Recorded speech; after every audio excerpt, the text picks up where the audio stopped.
السلام علیکم ورحمۃ اللہ وبرکاتہ۔ انشاءاللہ آج باقاعدگی سے سیکنڈ ایئر اردو کلاسز کا آغاز کریں گے۔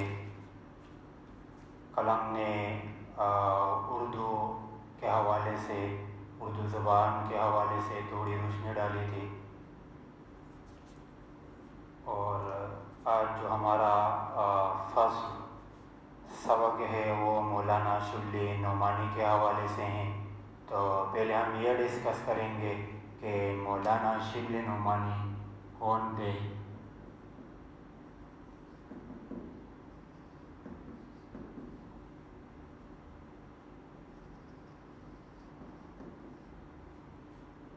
مولانا شبلی نعمانی اعظم گڑھ کے ایک گاؤں بندول میں پیدا ہوئے۔ والد کا نام شیخ حبیب اللہ تھا۔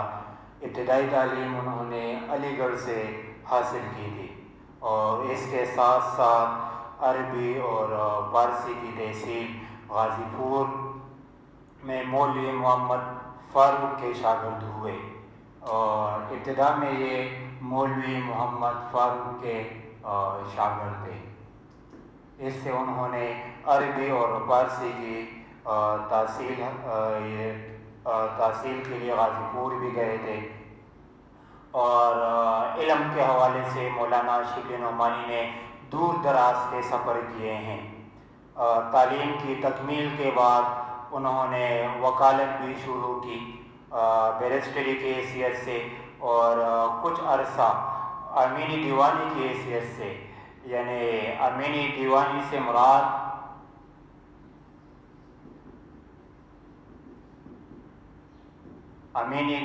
سے مراد وہ عدالت جس میں قتل و غارت کے، زمین وغیرہ کے مقدمات ہوتے ہیں۔ لیکن کیونکہ مولانا شبلی نعمانی تو ایجوکیشن کے حوالے سے نامی گرامی شخصیت ہے، علم کے حوالے سے نامی گرامی شخصیت ہے اس وقت کے، تو انہوں نے ان کی طبیعت جلد اچاٹ ہو گئی، یعنی اداس ہو گئی۔ وہ زیادہ طور پر وہ اداس ہو گئے،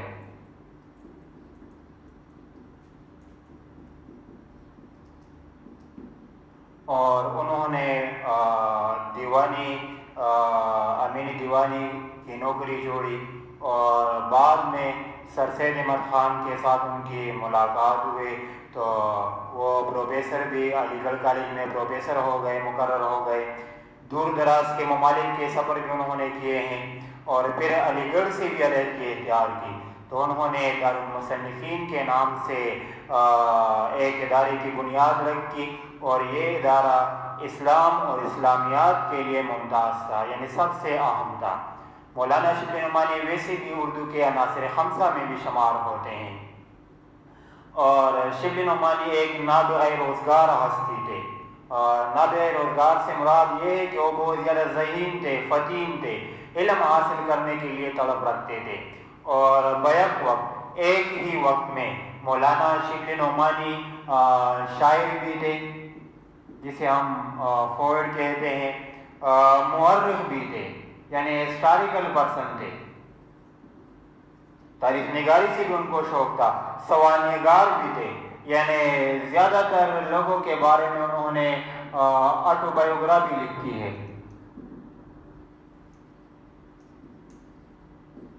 سوانحگار بھی تھے، یعنی سیرت النبی حضرت محمد صلی اللہ علیہ وآلہ وسلم کے بارے میں ان کا شاہکار نمونہ ہے۔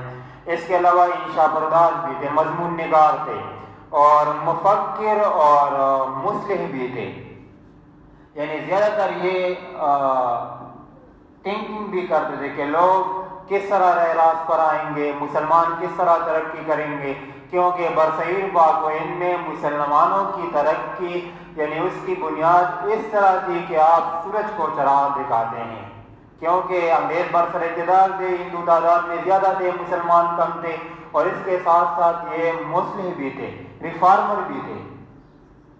یہ چاہتے تھے کہ مسلمان ہر لحاظ سے بہترین زندگی گزاریں، اور سر سید کے دبستان سے بھی وابستہ تھے۔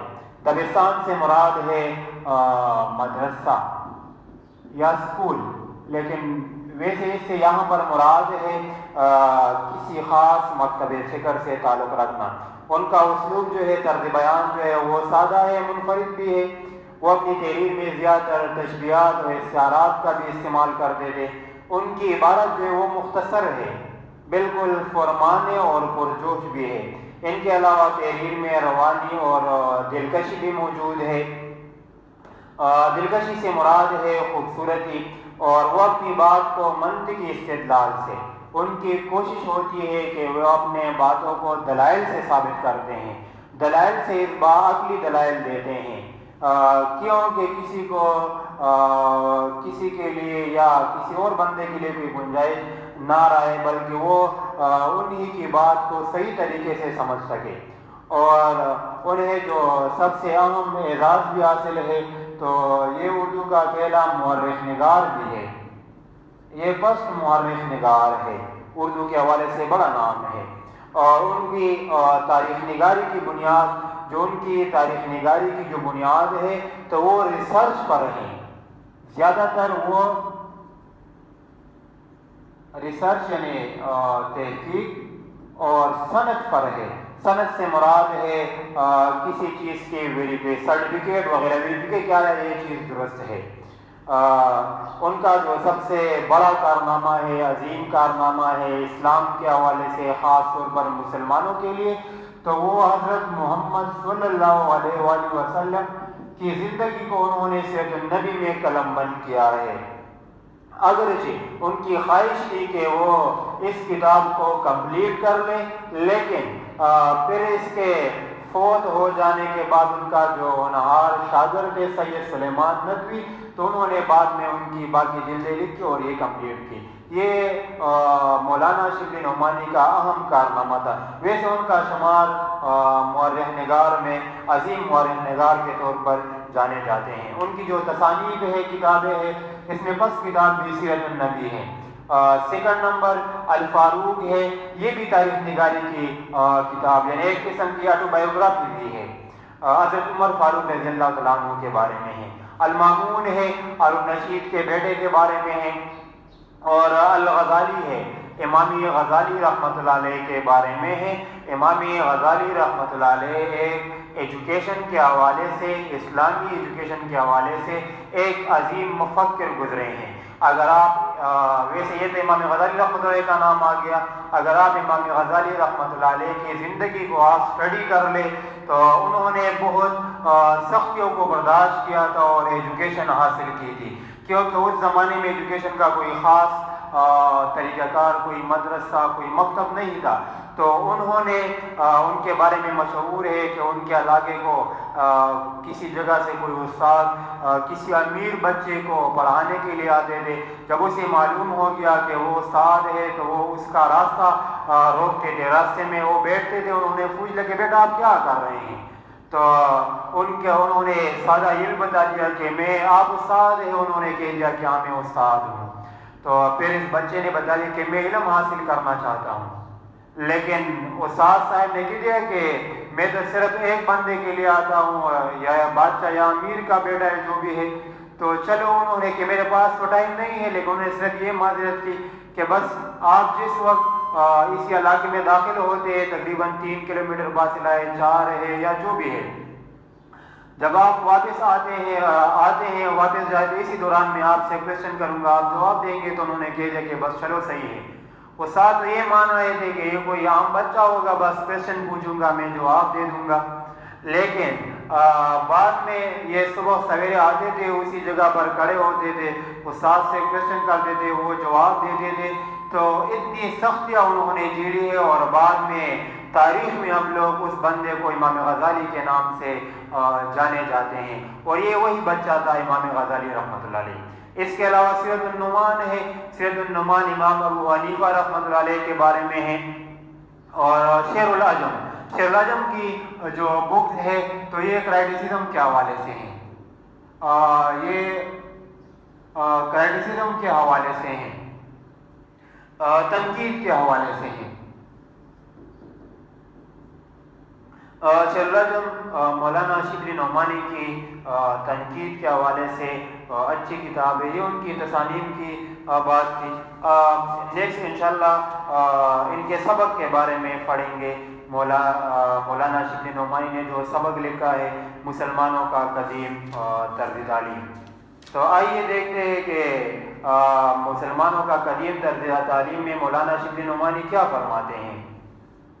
تو مقالات یہ جو سبق ہے مسلمانوں کا قدیم طرز تعلیم،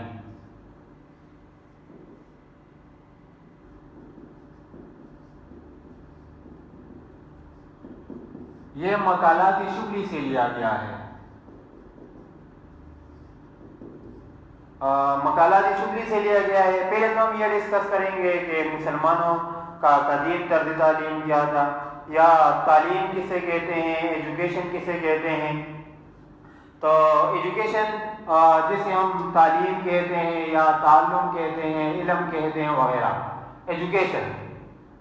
ویسے ایجوکیشن کی ہم جنرل ڈیفینیشن کرتے ہیں چینج بیہیویئر، یعنی اپنے عادات کو، اپنے اٹھنے بیٹھنے کے طریقے کو، بولنے کے طریقے کو، یا جتنی بھی چیزیں ہیں ان کا تعلق ہماری زندگی سے، ان میں بہتری لے آنا، اسے ہم عام الفاظ میں یا جنرل ڈیفینیشن ہم ایجوکیشن یا تعلیم کرتے ہیں۔ پھر تعلیم کی الگ قسمیں ہیں، تقریباً ایجوکیشن کی پھر دو قسمیں ہیں۔ ایک کو ہم کہتے ہیں فارمل ایجوکیشن، اور ایک کو ہم کہتے ہیں انفارمل ایجوکیشن۔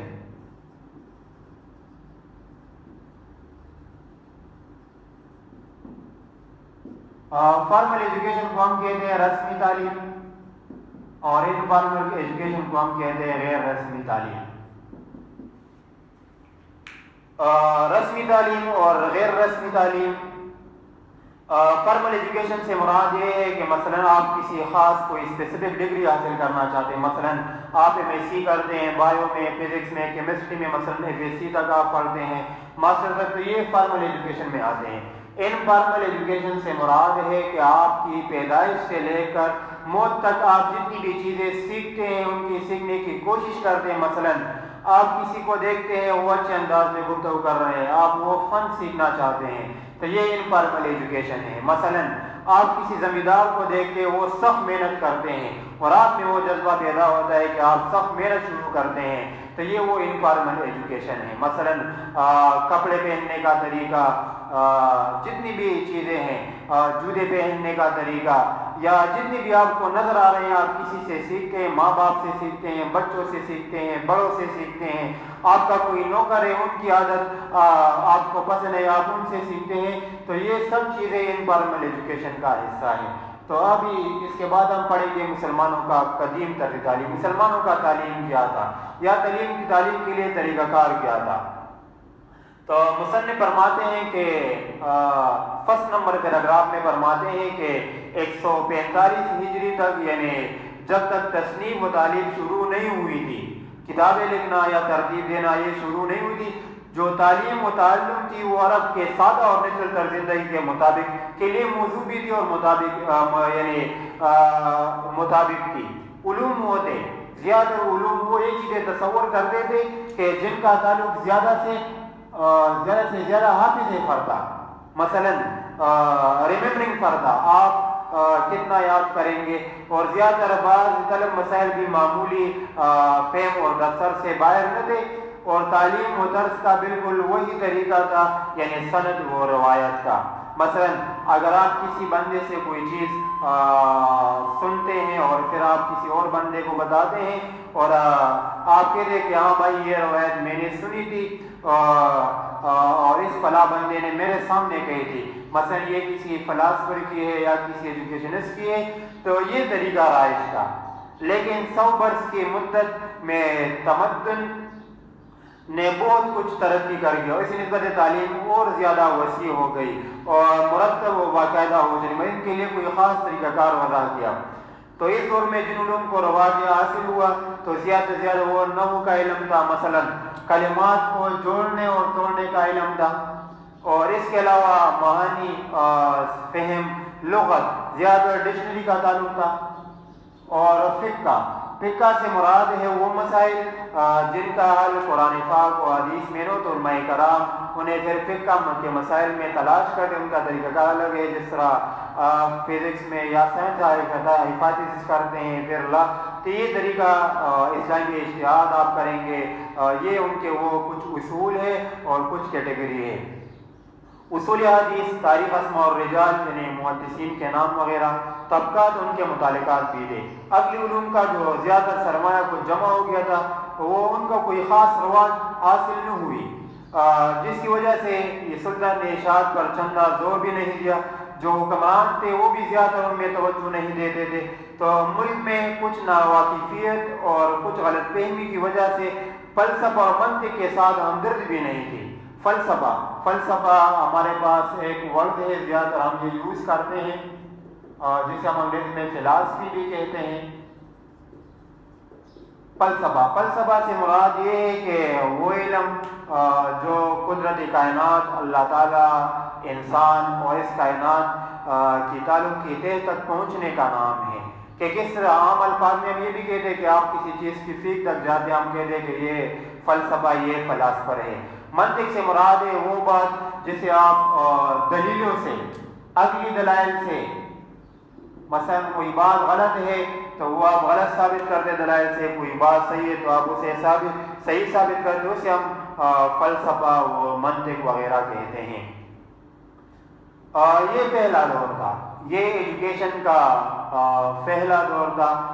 پہلے دور میں تعلیم و تصنیف نہیں تھی تو پہلے لوگ حافظے پر زور دیتے تھے، جب کچھ زیادہ تر تعلیم عام ہوئی تو لوگوں نے پھر نحو، لغت، فقہ ان چیزوں کا سہارا لیا، لیکن جو حکومت وقت کے بادشاہ تھے، سلطان تھے، تو وہ زیادہ ان چیزوں پر کوئی توجہ نہیں، ان کی اشاعت پر، ان کی چاپنے پر، تو پھر رفتہ فلسفہ اور منطق کے ساتھ بھی ان لوگوں کی ہمدردی زیادہ تر نہیں تھی۔ تو یہ پہلی دور کی باتیں ہیں، اور انشاءاللہ نیکسٹ لیکچر میں پھر جو نیکسٹ پیراگراف ہے ان کے حوالے سے بات کریں گے، لیکن آپ لوگ کے لیے تھوڑی سی سجیشن ہے کہ لیکچر سننے کے دوران آپ اپنے پاس بک بھی سامنے رکھیں، اور رب کا بھی یا اگر آپ کے پاس کوئی رجسٹر وغیرہ وہ بھی سامنے رکھیں۔ جو الفاظ معنی میں آپ لوگوں کو بتا دیتا ہوں یا جو معلومات آپ سے شیئر کرتا ہوں تو برائے مہربانی وہ اپنے پاس نوٹ کر لیں، تو یہ آپ کے پاس جب آپ نوٹ کریں گے تو یہ خود بخود آپ کے ذہن میں آئیں گے انشاءاللہ۔ پھر دوبارہ دیکھنے کی زحمت، دوبارہ دیکھنے کو یاد کرنے یا ان سے دوبارہ انشاءاللہ ان کی کوئی ضرورت نہیں آئے گی۔ تو اگر اس حوالے سے آپ کوئی کویشچن کرتے ہیں یا جو بھی کویشچن اس حوالے سے آپ کے ذہن میں ہو، اس سے ریلیٹڈ ہو یا اس سے ریلیٹڈ نہ ہو، تو بے شک آپ گروپ میں میسج بھی کر سکتے ہیں، یا ویسے بھی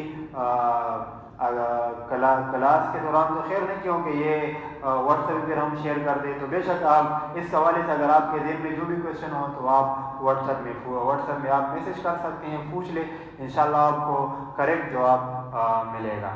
والسلام، اللہ تعالیٰ آپ کا حامی